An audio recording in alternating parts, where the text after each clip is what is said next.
नमस्ते दोस्तों। अक्सर मैं कुछ कहानियों के माध्यम से कोई संदेश देने का प्रयास करती हूँ। कहानी आज भी सुनाई जाएगी, लेकिन दुविधा इतनी है कि मुझे उसका मर्म समझ ही नहीं आया।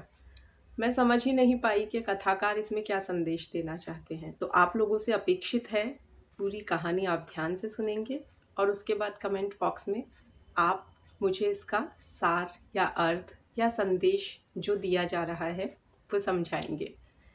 तो आप तैयार हैं? चलिए कहानी शुरू करते हैं। एक बार एक गांव में एक बुजुर्ग दंपत्ति थे, पति और पत्नी।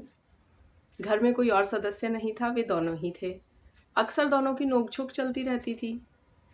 एक दिन पत्नी ने 7 रोटियां बनाई और उसने अपने पति से कहा, आप 3 खा लीजिए, मैं 4 खाऊंगी।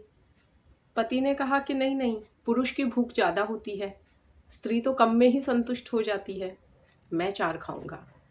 पत्नी ने कहा, रोटियां मैं बनाऊं और 4 तुम खाओ, ये कैसे होगा? हर बार ये पुरुषवाद नहीं चलेगा।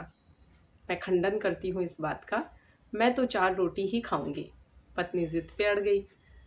पति भी अपनी पूरी जिद पे, नहीं मैं 4 खाऊंगा। झगड़ा बढ़ता गया।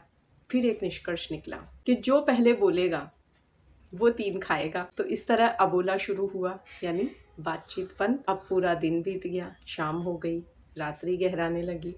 कोई नहीं बोला।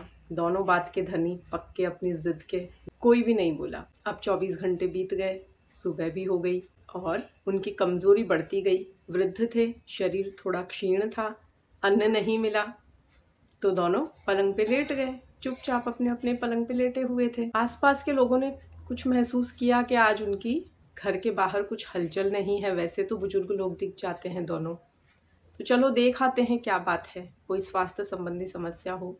2-4 लोग पहुंचे, पता किया, जाकर देखा तो दोनों उन्हें बिस्तर पे लेटे मिले। तो हल्ला मच गया कि अरे बूढ़े बूढ़ी मर गए। उन्हें ज़्यादा गांव वालों से लेना देना नहीं था, तो बहुत भीड़ तो जमा नहीं हुई। कुछ एक लोग आ गए दाह संस्कार के लिए। तैयारियां होने लगी, दाह संस्कार के लिए सामान आ गया। अब बुढ़िया को लगा कि बोल देने में ही भलाई है, नहीं तो जिंदा जलाए जाएंगे।